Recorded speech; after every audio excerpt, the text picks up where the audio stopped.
대법원 선고 시점 역시 큰 관심사 중에 하나입니다. 3심 대법원 결과에 따라서는 이재명 대표의 대선 출마 여부가 결정이 되고 또 그 결과가 언제 나오느냐에 따라서는 이 대선의 판이 또 달라질 수 있기 때문에 굉장히 중요한 포인트라고 말씀드릴 수 있겠습니다. 정치권에서 엄청난 후폭풍이 불어닥칠 수도 있는데 화면 함께 보겠습니다. 최악의 경우 후보 없이 대선을 치를 수도 있다. 이런 얘기들이 지금 나오고 있는 겁니다. 후보 없이 대선을 치를 수 있다라는 그 분석이 나오는데 물론 이재명 대표의 목소리는 주장은 전혀 다릅니다. 목소리 들어보시죠. 2심은 대표님 공신법 2심은 아마 3월에 나올 것 같고 그러면 대법 판결이 2달 내에 나올 것 같지는 않으니 그건 불가능합니다. 형사소송법 절차 때문에 불가능해요. 최악의 경우 2심 판결을 안고 그게 이제 불리한 판결이 나와도 쳐요. 예를 들어서 대표님이 지금 그럴 리가 없다고 생각하시는 그런 가정을 뭐 있을 수 없는 가정을 합니까? 우리나라 사법제도 그런 영털이 아닙니다. 그게 3세판이라고 하는 것이고요. 네, 지금 이재명 대표 자신 한 것처럼 형소법 규정이 있기 때문에 이재명 대표 사법 리스크, 선거법, 대법원 결심은 한 달 이내에는 절대 날 수가 없다. 대선 전에는 날 수가 없다. 이런 자신하고 있습니다. 그러나 일각에서는 한 달 내에 적어도 심리가 시작하고 이르면 5월 중순으로 예상되는 대선 전에 잘하면 선고까지 날 수 있다. 이런 전망도 한켠에서는 나오고 있는데요. 어떻게 그렇게 전망이 가능한 건지 저희가 한번 짚어봤습니다. 말씀드린 것처럼 3월 26일 2심 선고가 났죠. 그러고 나서 검찰과 이재명 각각 양측의 상고가 이루어질 전망입니다. 이재명 대표 측 입장에서는 최대 7일 이내에 상고를 해야 하고요. 저희가 여기서 정해놓은 이 타임라인은 검찰과 서울고법 그리고 대법 등등은 모두 즉각적으로 대응한다는 전제하에 짜본 타임라인입니다. 그래서 양측이 다 상고를 하면 이르면 7일 맥시멈 7일 이재명 대표가 상고를 하게 된다면 4월 2일이 되죠. 그리고 4월 3일 서울고법이 증거물을 또 양측에 제출을 하게 됩니다. 그리고 4일 대법이 양측에 소송 기록 등에 대한 통지서를 전달하게 되고요. 그리고 24일 이재명 대표가 최장 20일 이내에 상고 이유서를 제출해야 하는 의무를 갖고 있습니다. 그럼 4월 24일이 되는데요. 그리고 나서 25일 검찰이 이 상고 이유서에 대한 답변서를 또 곧장 제출하게 된다면 최장 기간 4월 25일이 된다는 겁니다. 그 이후 대법이 주심을 배정하고 곧장 심리를 시작하게 되는데요. 이 기간이 지금 보여드린 것처럼 심리 시작이 5월 전, 그러니까 4월 말쯤에 이루어지게 된다면 지금 아시는 것처럼 이재명 대표 선거법 항소심 2달 만에 최종 변론이 이루어졌기 때문에 대법 선고 역시 2달 아니면 더 빨리 예를 들어 1, 2심이 같은 결과가 나오게 된다면 더 빠른 한 달 이내에도 가능할 것이다.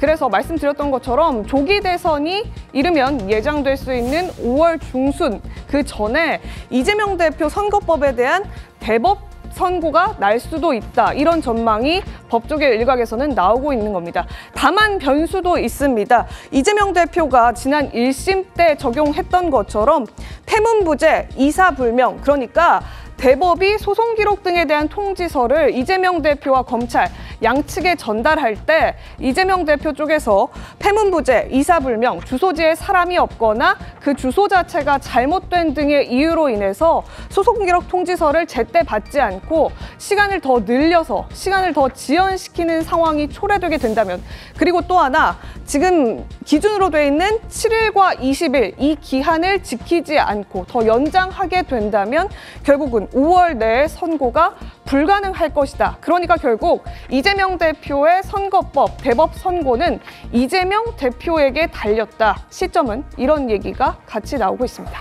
자, 결국 이재명 대표가 재판 지연 전략을 펼치지 않고 정상적인 절차를 밟아 나간다면 5월 중에도 대법원 선고, 최종심 선고도 가능하다라는 전망이 지금 나오고 있는 겁니다. 실제로 많은 법조인들이 대법원이 빠르게 선고를 내려줘야 한다는 목소리를 내고 있습니다. 그중에 한 목소리를 저희가 보여드리겠습니다. 이 대표가 2심에서도 유죄 판결을 받고 만약에 대통령이 된다면 국가적인 혼란과 갈등이 불거질 수밖에 없다. 라고 전직 헌법재판관이 얘기합니다. 그러면서 대통령 후보에 대해 국민들이 올바른 판단을 할 수 있도록 대법원이 밤을 새워서라도 최종 판단을 미뤄서는 안 된다라는 목소리를 전직 헌법재판관이 이야기를 하고 있습니다. 너무나 당연한 이야기가 아닌가라는 생각도 드는데 어찌됐든 대법원은 사실심이 아니라 법률심입니다. 그러니까 선거법 법리도 다 정해져 있는 그런 상황이기 때문에 김재현 최고님, 이재명 대표만 재판 지연 전략을 펼치지 않고 절차에 좀 잘 협조한다면 5월에 선고가 나오는 것도 전혀 불가능한 얘기는 아니죠. 전혀 불가능한 얘기가 아니고요. 충분히 가능한 이야기죠. 그리고 통상적으로 그 상소기한 7일은 불변기한이라 해서 그걸 늘릴 수는 없습니다. 그런데 대부분의 그 항소, 상고는 선고되면 보통 당일날 합니다.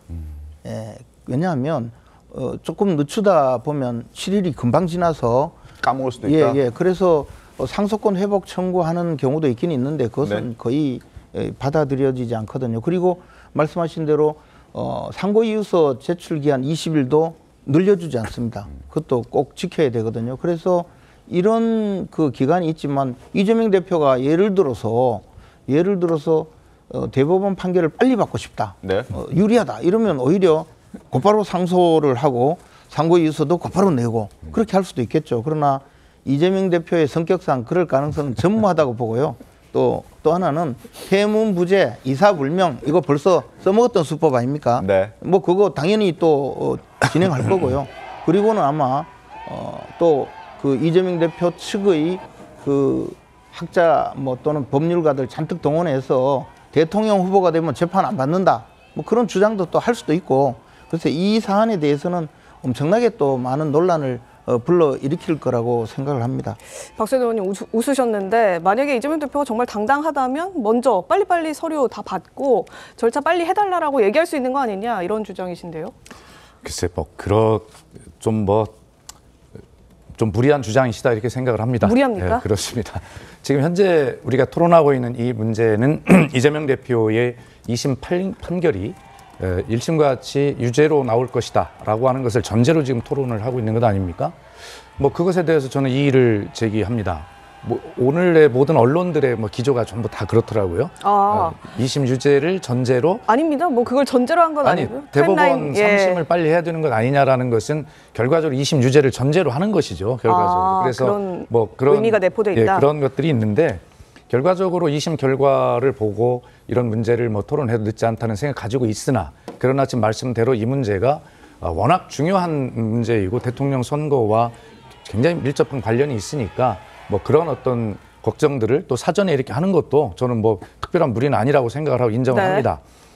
어찌 됐든 간에 이재명 대표는 그 대법원의 판결 주어진 어떤 법적 권한 하에서 절차 안에서 어떤 재판을 지연하는 이런 행위들을 할 리가 없고 하지 않을 것이라고 생각하고요. 그것은 국민이 다 판단하실 것 아닙니까? 대통령 후보가 만약에 된 상황에서를 지금 가정하고 이야기를 하는 거니까 그렇다면 어떤 국민이 이재명 후보에게 그런 행동을 하는 후보에게 표를 줄 수 있겠습니까? 또 이런 것들이 법적 논란이 서로 공방이 있는 상황 속에서 그렇기 때문에 김재원 최고위원님 말씀대로 이재명 대표가 재판 지연을 하지 않는다면 뭐 이런 전제를 해서 마치 재판 지연을 할 것처럼 하는 말씀을 하고 계신데 그래서 제가 무섭거든요. 근데 그럴 리는 없다. 걱정하지 마시고 순서대로 절차대로 잘 하고 또 국민의 판단에 맡겨드리면 될 일이다. 저는 그렇게 생각합니다. 알겠습니다. 만에 하나 그런데 이 경우를 좀 따져봐야 될 게 이재명 대표의 대법원 판결이 5월에 유죄로 날 경우에 사실 민주당으로서는 최악의 상황에 직면하게 될 수도 있습니다. 선수 없이 후보 없이 대선을 치러야 하는 최악의 상황에 직면할 수 있다는 우려의 목소리가 지금부터 나오고 있습니다. 들어보시죠. 후보 등록했는데 그 이후에 대법원에서 당선 무효형이 선고가 됐다. 그럼 어떻게 되지 아십니까? 어떻게 됩니까? 후보 등록됐는데 후보가 죽어요. 네. 교통사고로 죽어요. 후보 없이 그냥 지나가는 겁니다. 후보 등록 이후에는 추가로 못합니다. 확정됐잖아요. 민주당은 후보가 이재명이거든요. 그 선거운동이 들어갔어. 근데 대법원 판결이 딱 나와버려. 그 다음에 후보를 못 내요. 다음엔. 그러면 누가 가는 겁니까? 그냥 공짜로 국힘이 그냥 가져가 버리는 거거든요. 다시 한번 또 유죄가 나온다라고 한다면은 민심이 확 흔들릴 수가 있거든요. 현 상황에서 유력한 윤 대통령의 어떤 그 헌법재판소의 판단이 3월 초중순에 나온다고 봤을 때 5월 초중순쯤에는 이제 경선 후보 당연히 정해져 있을 테고, 그리고 대선이 그때쯤 치러진다는 전제하에 만약에 이재명 대표가 경선을 통해서 김상희 평론가님 민주당의 대선 후보가 됐어요. 네. 됐다면 그 다음부터는 지금 진중권 교수나 조홍천 의원이 얘기하는 것처럼 후보를 바꿀 수가 없잖아요. 그렇죠. 그렇게 되면 이제 후보 없이 네. 민주당은 대선을 치러야 되는 그런 상황. 네. 이 최악의 상황 아닐까요? 뭐 당연히 그게 현실이 된다면 최악의 상황이죠. 왜냐하면 경기를 해보기도 전에 패배를 맞이하는 거니까 네.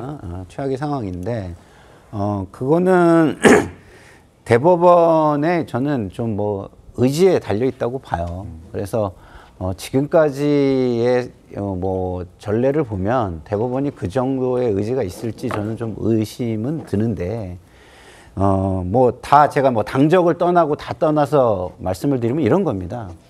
공무원도 사실은 기소만 돼도 보직이 해임이 됩니다. 그 이유가 뭐죠? 뭐냐면 공익이 직결되어 있는 자리라는 거예요. 그 자리가. 그러면 거기서 제일 중요한 것은 뭐냐? 행정의 공정성이라는 거에 대한 국민의 신뢰가 있어야 되는 거거든요. 근데 그런 것이 담보되기가 어렵다. 좀 헌법재판관이 얘기한 것처럼 갈등이 있을 수 있고 국민들이 그거에 대해서 의심을 하고 혼란이 있을 수 있고 이런 것들이 절대적으로 국가의 통합적인 국민 통합을 통한 발전 뭐 이런 거에는 도움이 되지 않잖아요. 그래서 사실은 공무원들과 비교했을 때 그러면 정치인들은 덜 중요하냐? 그렇지 않죠. 그렇지 않죠. 네. 공무원들은 오히려 지휘하는 위치에 있는 거거든요. 그렇기 때문에 공무원과 비슷한 기준으로 보는 게 저는 맞다고 봅니다. 사실은 뭐 제가 이제 당적을 떠나서 말씀을 드리면. 근데 그랬든 저랬든 여기에는 또 많은 논란이 있는 겁니다. 검찰이 또 무리하게 수사를 했네, 뭘 했네, 이런 정치적인 요소들이 가미가 돼가지고 이런 것들이 혼란스러워지고 있는데 사실은 국민들 입장에서는 정치권이 됐든 법원이 됐든 이거를 명확한 기준을 통해서 예측 가능하게 정리해 주는 게 좋습니다. 그러니까 정치권도 옛날에는 어땠습니까? 1심에서 유죄만 나도 보직을 안 줬어요. 네. 그리고 스스로 정치 공직 후보로는 나서지 않았습니다. 이게 해결된 다음에 나서는 게 지도자로서 그리고 다른 사람의 대표가 되고자 하는 사람으로서 도덕적으로 윤리적으로 그게 맞는 방식이다 이렇게 생각을 한 거죠. 그래서 그런 것들이 사실은 정치권과 대법원의 의지에서 이루어지면 가장 좋겠다는 게 제 개인적인 바람이고요. 네. 그러지 않는다면 지금 상황에서는 뭐 정치적인 많은 서로의 어떤 의혹과 어떤 음모론과 이런 게 있기 때문에 그 속에서 유권자들이 잘 판단을 해야 되는 상황이 올 것 같습니다.